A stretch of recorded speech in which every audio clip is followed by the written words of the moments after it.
Third, we want to know how long will the process take, because that might be important to us when we publish a paper. How long will it take our paper to be reviewed and accepted?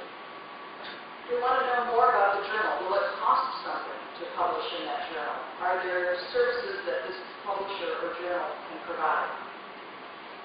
Importantly, what is the journal's quality and prestige? And we'll spend a lot of time talking about that to see how we can evaluate that.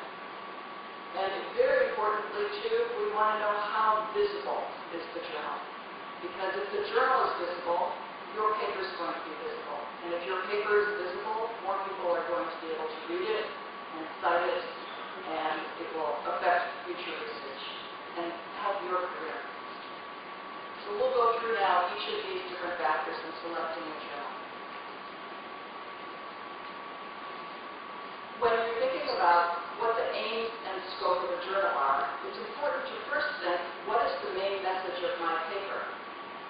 If the main message of my paper relates to the levels of toxic chemicals in fish in the bay, then I want to match that main message with a journal that has an interest in publishing papers on that topic.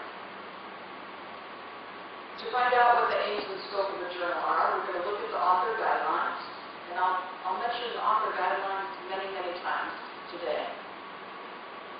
You also should look at recent issues of the journal so that you have a sense of what kinds of articles are published in that journal. Two journals that have very similar names might have a very different approach to that same topic in terms of what types of papers they're interested in publishing in their journal.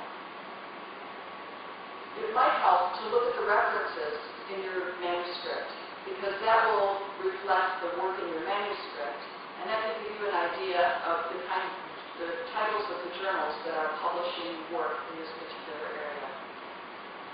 And you can also ask the editor for advice. Most journals provide the email address of editors, and you can send them an email, send them a copy of your abstract, or ask them, this is what my paper is about. Would this be something of interest for your journal? It's really important to assure that the journal that you select is one that's appropriate for the main message of your paper. One of the most common causes for a paper to get rejected immediately is, this isn't appropriate for my journal. And so you want to save yourself the time of having to now reformat your paper for another journal by knowing ahead of time that this journal is an appropriate place for me to send my paper. You can find the aims and scope for a journal, usually published in at least one issue per year. Some journals will publish it in all of their issues. And the easiest way to find information about the aims and the scope is to go online.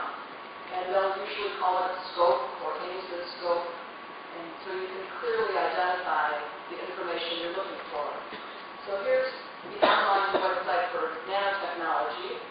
And it says this journal wants to publish papers at the forefront of nanoscale science and technology. It talks a little bit about what that is and the specific aspects of nanotechnology that they want to publish in their journal.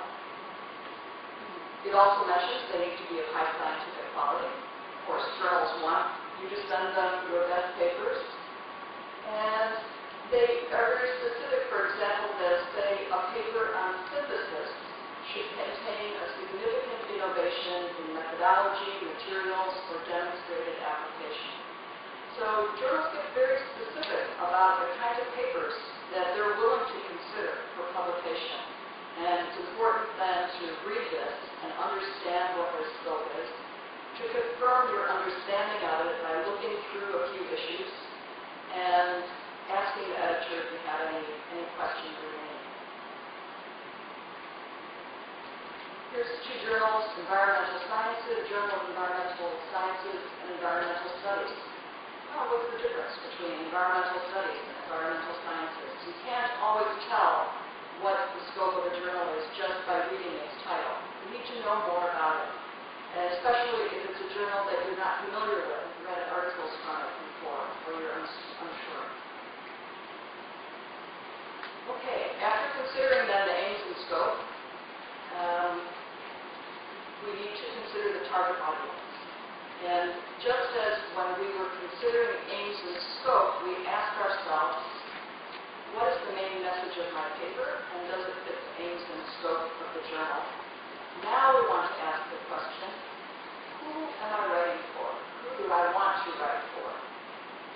my main message for. And that's what we're looking for in identifying a target audience. Journals target different audiences for a variety of different reasons. There are journals that are very broad, like Science, like Nature, like PLOS Biology, which target all scientists. And how you write your paper will depend on who your target audience is, because all scientists might have a different understanding of your work than if you target your paper to a more narrow audience or focused audience that is working exactly in the area that you're working. So we want to have a good understanding of who's the main audience for this journal. Now, before I go further, I would say that with publication moving more and more online, the sense of who's the audience for a journal is losing some of its meaning, because so many people now don't necessarily look in certain journals to get their information. They search for information through online search engines. And so they might find your paper no matter which journal you're publishing it in.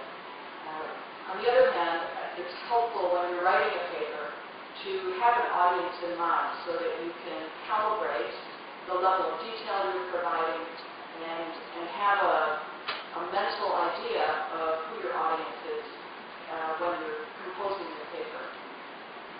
Some journals are published by certain organizations or associations. So, for example, the journal that I used to edit, Veterinary Clinical Pathology, was the official journal of one of the American societies for clinical pathology and also the European Society. And so that journal is received as part of the membership by everybody in that society. And the same is true for many other journals that are published by societies or associations or organizations. If you're a member of that association, you get the journal. So that is probably the first definition of who the audience is for that journal. Other journals are published by publishers, not by organizations, and so they don't have necessarily as well-defined an audience in that regard. Now, I know that there's a lot of emphasis in Egypt, in particular, to publish in international journals, and I think that it's a very good goal and aim and target to have, because especially journals that get international visibility will give your work very good visibility. However, there are some things that we write about that have the most relevance to a local audience. So let me give you another example from my own field. In Cairo recently, I met with some veterinarians who had recently diagnosed rabies in a few animals in two governorates in Egypt. And rabies is a disease I think you've probably heard about. It's a very bad, fatal sort of disease. And it's very uncommon in Egypt. They would like to publish a paper about it. Who needs to know the most? Who needs to have that information about we've discovered some unusual cases of rabies in Egypt? Is it important for Americans to know that?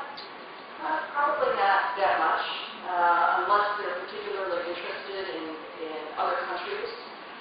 It's very important for Egyptian veterinarians to know about it, because maybe they need to be aware of certain conditions in that area of Egypt that might lead to additional cases, and they can be on the alert for it. So publishing that information in an Egyptian veterinary journal would make the most sense, and publishing it in Arabic would probably reach the veterinarians who need to get that information. So in some situations, a local or regional journal, and even a journal not in English, might be the best audience for some work. So let's talk a little bit more about target audiences. I mentioned a journal like Nature is, it's one of the top science journals. It publishes science in all different areas, so its audience is all scientists. We could look then at a narrower audience, only scientists working in the area of biology, biological scientists. We could narrow that audience further to those working we can make that audience even narrower. Scientists working on environmental issues related to water or water pollution. And finally, maybe even a very narrow part of water pollution that involving wetlands. Okay? So we've got very big audiences going down to smaller audiences. And we can match that to some journals. So Nature being one that would address all audiences, maybe plus biology for biological sciences, Environment International for environmental sciences. There's a journal called Water, and a journal called Wetlands. So what we've demonstrated here is there's some journals that have very general scope, and some journals that have a very narrow scope. And you have to decide which audience you want to reach with your paper, which audience is the most appropriate for your paper, and try to find a journal that will reach that particular audience. So here's some examples of journals in material sciences, and material sciences being a broader field, whereas polymer sciences being a subset of that. And depending again on which audience you want to reach, might determine which journal you choose to publish your paper in. Here's some examples of very specialty or niche journals, biomacromolecules or nanotechnology. Okay? Smaller audiences, very focused audiences with highly specialized knowledge and expertise. It's likely that if you publish your journal in a very niche audience, you'll be able to use some of the terminology and lingo that is understood by people working in that area. Whereas if you write your paper for an audience that's much broader, you'll have to use terminology that's understood by that broader audience. So that's why it's important to think about and know who your audience will be before you write, so that you can write in such a way that you're able to communicate appropriately with that audience. Here's some example of some Egyptian journals, the Egyptian Journal of Chemistry and the Egyptian Informatics Journal. And again, there may be situations where your paper is most suited to reaching an Egyptian audience. And hopefully, as some of these Egyptian journals now are being published and available online, really your paper could reach an international audience, even if it's published in an Egyptian journal. So let's talk a little bit about what an international journal is, because I've heard this discussed a lot since I've been in Egypt. And it's not a term that we use a lot in the U.S., and that might be because so many journals are published in the U.S. But I think it's worth thinking about. I'm not presenting here an answer, but rather giving you some things to think about what it means for a journal to be international. So one definition could be any journal that's not published in Egypt would be international because it's another country. Certainly a journal that has the word international in its title should be international. If they are truly an international journal, they should have an international editorial board, meaning that even if they're published by one organization in one country, they should be drawing on the expertise of international experts in the reviewing and evaluation of papers. So it might be useful for you to look at the editorial board of a journal in order to really see how international it is. International journals should publish articles written by authors from different countries. So that would be one definition, at least, of an international journal. Probably people use the term international journal a lot.